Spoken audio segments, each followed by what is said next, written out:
자, 그러면 false discovery rate에 대해서 보도록 하겠습니다. 자, 먼저 표기법을 조금 조정해서 우리가 유념할 필요가 있겠습니다. 자, 기본적으로 이런 테이블은 앞에서 봤던 것과 동일합니다. 다만 앞에서 봤던 테이블이요. 그래서 귀무가설이 true이고 false이고 우리가 의사결정이 귀무가설을 채택하고 기각하고 뭐 이런 앞에 테이블이 있었죠. 이런 것들은 우리가 여러 차례 봤었고 합니다만 기본적으로 단일 가설 검정에 대한 것이었고요. 이번에는 그것들을 다중 가설 검정에 확장시켜서 다음과 같이 표기하고자 합니다. 일반적으로 많이 사용되는 표기법이기 때문에 따로 살펴보고자 합니다. 그래서 여기서는 널 가설이 true일 때 false일 때입니다. 그리고 여기에 대해서 우리가 어떤 의사결정하느냐. 그래서 널 가설을 그냥 유지시키는 것, 널 가설을 기각하는 것. 그래서 우리가 원래는 true인데 잘못 기각하는 것 이런 것들을 알파라고 봤었고 또는 반대의 경우 베타 오류 이렇게 봤었죠. 그리고 1-베타가 검정력 뭐 이런 얘기를 했습니다. 자, 그런데 이번에는 그것들을 확장해서요. 다중 가설 검정일 때요. 예컨대 우리가 가설 검정의 대상이 되는 가설의 숫자가 예컨대 500개라고 치죠. 그럼 500개, 즉 m의 개수가 500입니다. 500 중에 얼마만큼 우리가 가설 검정에서 기각을 하고 또는 채택을 하고 하는 숫자를 가지고 어떤 기준선을 잡겠다는 얘기입니다. 우선 기본적으로요. 올바른 귀무가설을 그대로 유지해서 채택하는 것 이거를 U라고 얘기를 하겠습니다. 이 U는 unrejected라는 의미에서 사용된 것입니다. 그 다음에 원래는 귀무가설이 옳은데도 불구하고 그것들을 잘못 기각해서 대립가설을 채택하는 경우입니다. 즉 일종으로 해당되는 것인데요. 이것들을 V라고 봤습니다. V는 violation이라는 의미로 사용이 됐습니다. 자, 그 다음에 원래 귀무가설이 잘못된 것인데 그냥 유지시켜서 그냥 귀무가설을 그냥 유지시켰습니다. 이게 T, 즉 tries missed라는 의미로 T로 사용됐습니다. 자, 그 다음에 잘못된 귀무가설을 기각했습니다. 즉 잘못된 것을 알아차리고 reject를 했죠. 이게 S입니다. 즉 success입니다. 자, 이렇게 VSUT요. 우리가 일반적으로 얘기할 때 VSUT 노테이션이라고 얘기를 하는데 자, 각각이 이런 의미를 가지고 있다고 보면은요. 우선 M0는 우리가 어떤 결정을 내리든 상관없이 원래 규모가설이 옳은 그것을 M0라고 봤습니다. 그러면 전체에서 M0를 빼면 M-M0라고 되죠. 이것은 어쨌든 우리가 어떤 결정을 내리든 상관없이 규모가설이 잘못된 경우의 숫자입니다. 자, 그 다음에 이번에는 이쪽을 보시죠. 우선 R이란 표기를 하나 이용하고자 합니다. R은 V와 S를 더한 것입니다. 원래 귀무가설이 옳든 그르든 상관없이 우리가 reject한 것, reject라는 의미에서 R을 썼습니다.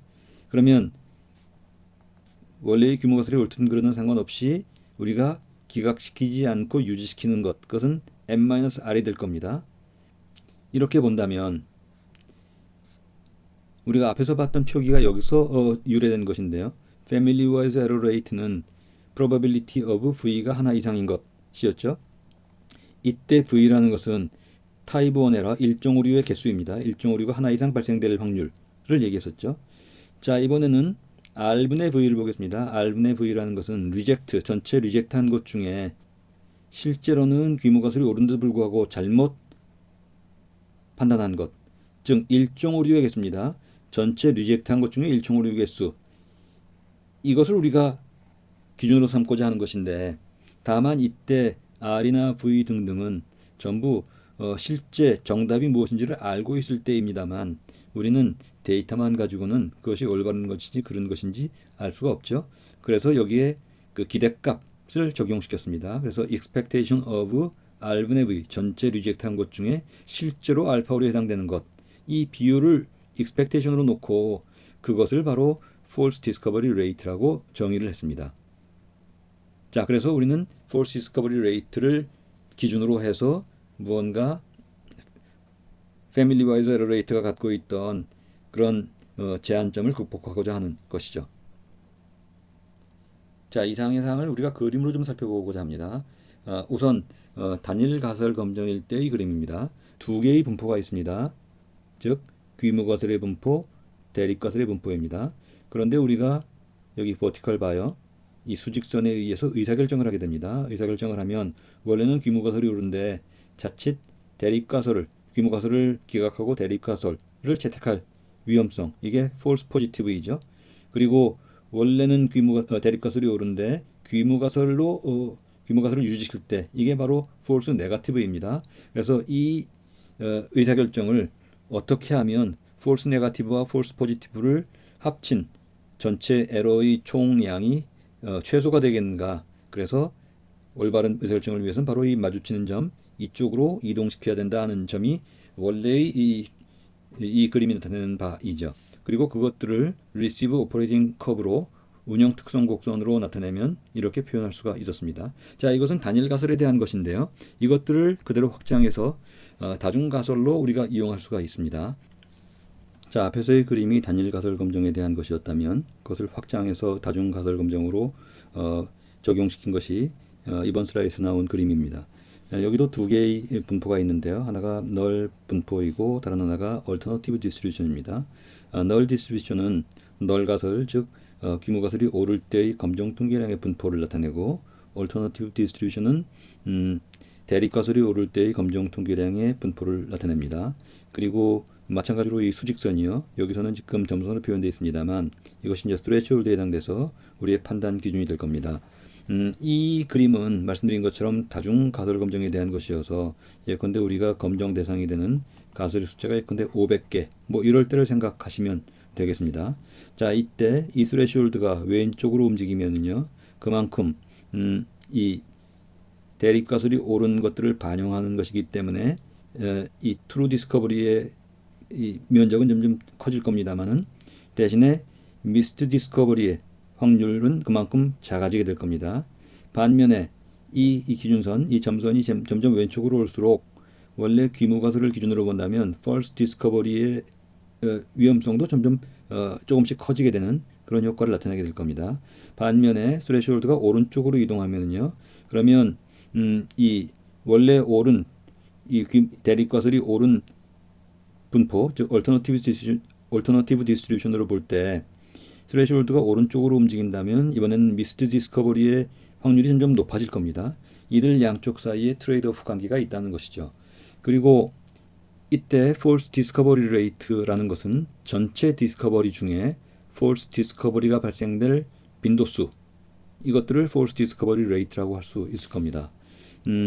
여기 지금 오른쪽 아래에 있는 이 표기는 앞장에서 나왔던 것들이 그대로 연장된 것이어서요. 지금 이 분포 그림에서 나타내는 것이 각각의 빈도수를 나타내고 그 빈도수를 기준으로 해서 어떤 false discovery rate라든지 family wise error rate 등등이 계산되는 것들을 볼 수가 있습니다. 자, 이번 슬라이드에서는 우리 교재의 표기법을 그대로 이용했는데요. 앞에서 우리가 얘기한 것과 동일한 내용들이 나타나 있는 것들을 볼 수가 있습니다. 자, 그러면 다음에 벤자민이 호츠버그 프로시저를 보겠습니다. 벤자민이 호츠버그 프로시저는 앞에 false discovery rate 내용과 정확하게 일치합니다. 원래 false discovery rate라는 이론 자체를 벤자민이 호츠버그가 제안을 했거든요. 다만 여기서 나타나는 것은 그것들이 구체적으로 어떻게 움직이는지 하는 그런 알고리즘을 소개하는 뭐 그런 정도로 생각하시면 될 것 같습니다. 자, 그래서 기본적으로 false discovery rate의 공식 이런 것들은 정확히 일치하고요. 뭐 굳이 부연하자면 앞에서 봤던 expectation of discovery 분의 false positive에서 discovery라는 것이 false positive와 true positive 모두를 포함하는 것이라는 정도, 이런 부연 말씀을 드릴 수 있고요. 정확히 일치합니다. 자, 그런데 뭐 이런 false discovery rate가 갑자기 나온 것은 아니고요. 일정한 인투이션을 갖고 있습니다. 그래서 그것들을 잠시 살펴보면 만약에 서로 다른 가설들이 같은 분포에서 추출된다면 그것들은 동일한 분포를 보일 겁니다. 예컨대 여기서는 지금 두 개의 이 까만색 가설과 빨간색 가설을 얘기했지만 우리가 100개 또는 1000개의 가설을 동시에 검증한다고 할 때 이것들이 동일한 분포에서 추출된다면 실제로 p-value의 분포는 뭐 이런 식이 될 겁니다. 들쑥날쑥하지만 거의 대부분 동일하죠. 그래서 이 최저선을 보면 이 이하의 것들은 사실상 노이즈에 해당됩니다. 그리고 약간의 예컨대 500개의 가설을 비교한다면 500개의 가설이 갖고 있는 각각의 p-밸류는 약간씩의 등락의 차이는 있지만 기본적으로 거의 비슷하죠. 공통된 부분이 노이즈란 얘기입니다. 한편 만약에 이런 500개의 가설들이 서로 다른 분포에서 추출된다면 서로 다른 분포일 때는 이런 차이를 보이겠죠. 그리고 이들 사이에는 일정한 겹치는 부분도 있고 겹치지 않는 부분도 있을 겁니다. 500개의 분포 곡선을 생각할 때요. 그러면 이때 이들 500개의 가설 검정에 의한 개별적인 p-밸류를 보면 일정한 부분은 상당히 차이가 있고요. 나머지 부분들은 그 차이가 거의 대등한 것을 볼 수 있습니다. 즉 롱테일이라는 점에 이제 방점이 있는 것입니다. 대부분 거의 비슷하지만 일부는 차이가 있을 수 있다. p-밸류가 우리의 목적은 이렇게 p-밸류가 큰 차이를 보이는 일부분에 집중해서 이것들만을 대립가설 채택의 기준으로 보겠다는 것입니다. 그러면 이 방법이 무엇이 있겠느냐를 볼 때 여기서 나오는 것이 리젝트할 가설을 설정할 때 false discovery rate인데 그 기준을 예컨대 q-value라는 마치 우리 p-value 같은 것들을 좀 변형해서 이용하겠다는 겁니다. 어떻게 이용하겠다? 예컨대 이렇습니다. 일단 우리가 마치 알파오류 기준을 5%로 잡았던 것처럼 일정한 기준을 잡습니다. 그러나 알파오류와는 달리 어떤 값일 수가 있죠. 왜냐하면 여기서는 예컨대 0.1을 잡았는데 그것은 알파오류 5%보다는 좀 더 폭넓은 기준을 세우는 것이 좀 합리적일 수도 있습니다. 이건 경우에 따라 다를 수 있죠. 어쨌든 우리가 일정한 기준 Q-밸류를 설정해 놓고 나서 그 다음에 여기에 비교할 실제 p-밸류 값들을 좀 변형해서 작업을 하게 됩니다. p-밸류가 있다면 그것들을 정렬을 하고요. 그리고 그것에 대해서 q-밸류 설정한 것에 대응되는 만큼 비율로 조정한 값, 어드저스티드 값이죠.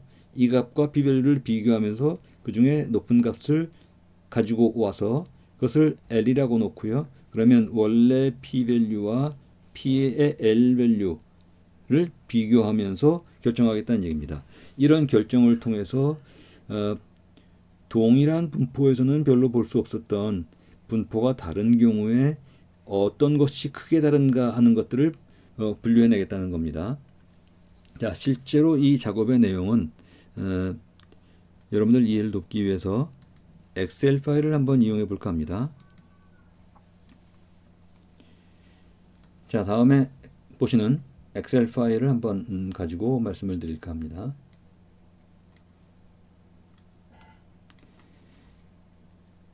자, 우선 전체 상황을 말씀을 드리면요.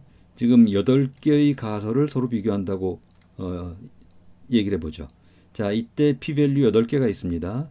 자, 이것들에 대해서 벤자민 호치버그 프로시저를 진행하는 절차를 말씀을 드리겠습니다. 자, 여기 보시면 원래 있던 p-밸류를 크기에 따라서 정렬을 했습니다. 그래서 원데이터의 이름들이 정렬된 상태에서 바뀐 것들을 볼 수가 있습니다. 자, 이렇게 되면 제일 작은 것이 랭크가 되고요. 그래서 랭크 1부터 랭크 8까지 이렇게 잡힐 겁니다. 자, 그 다음에 벤자민이 크리티컬 밸류를 계산을 하는데요. 그 계산은 이렇게 합니다. 우리가 설정한 Q-밸류요. 여기서는 Q-밸류를 지금 0.05로 설정을 했습니다. 그리고 m분의 j의 그 Q-밸류 값을 곱해 나갔습니다. m이라는 것은 전체의 대상이 되는 가설의 개수이고요. j는 그 중에 순위 값입니다. 랭크 값이고요. 그래서 각각 m분의 j 곱하기 q 값을 적용을 하니까 벤자민 호치버그 프로시저에 의한 크리티컬 밸류 값이 나왔습니다. 자, 그러면 이때 이 소팅된 이 p-밸류 값과 그리고 벤자민 호치버그 크리티컬 밸류를 비교하면서요. 이 크리티컬 밸류보다 낮은 값일 때 이때 true가 됩니다. 즉 이 크리티컬 밸류보다 낮을 때 이때 우리는 귀무가설을 기각하고 대립가설을 채택하겠다는 얘기죠. 자, 그렇게 하면 두 개가 결정이 됐습니다. 여기서는 지금 벤자민 호치버그 프로시저에 의하면 H3와 H4는 기각을 하고 나머지는 전부 채택한다는 그런 의사결정을 할 수가 있습니다. 그리고 앞에서 우리가 홈스 메소드나 호치버그 메소드에서 본 것처럼 자, 이 경우에 다시 p-value는 다시 원복을 시킵니다. 그렇게 해서 나중에 이용할 수 있겠다 하는 얘기입니다. 자, 요컨대 벤자민 호치버그 프로시저에서 제일 중요한 것은 정렬을 시킨 다음에 이것들에 대해서 적용시킬 비교 대상이 되는 크리티컬 밸류를 계산하는 것입니다. 크리티컬 밸류를 계산할 때 Q 밸류를 임의로 설정한 다음에 여기에 대해서 전체 가설 개수 분의 순위값, 랭크 값을 적용시키고 이것과 원래 p-value 각각의 이 가설들이 갖고 있는 p-value를 비교하면서 그보다 낮을 때 리젝트 하겠다는 거기에 초점이 있죠.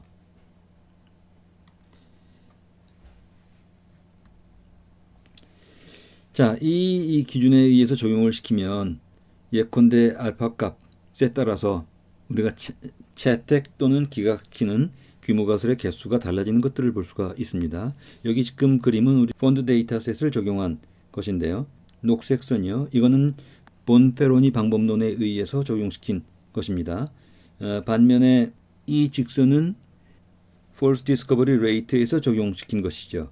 그런데 이때 알파 값을 어떻게 하느냐에 따라서 우리가 채택 또는 기각될 것들이 조금씩 달라지는 것들을 볼 수 있습니다.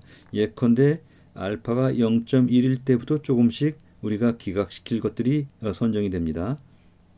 그리고 이때의 알파라는 것은 앞에서 얘기한 벤자민 호치버그 알고리즘에 의하면 Q 밸류에 해당이 되고요. 그래서 예컨대 우리 펀드 데이터셋에서 Q 밸류를 0.3을 주었을 때는 전체 중에 270개 정도의 규모 가설이 기각되는 그런 효과를 그림으로 보여주고 있습니다.